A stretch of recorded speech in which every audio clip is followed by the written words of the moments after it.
Да я видим. Това е специален поздрав за моя баща.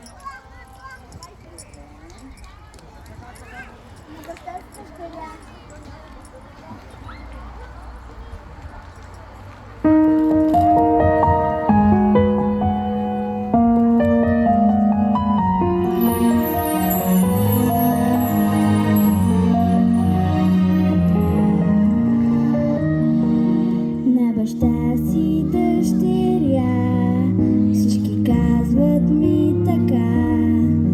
Колко взела съм от теб, просто няма на къде. И когато е жена, твоята малка дъщеря, се за твоята ръка с толкова топлина ще протяга и тя ръка. Ще пора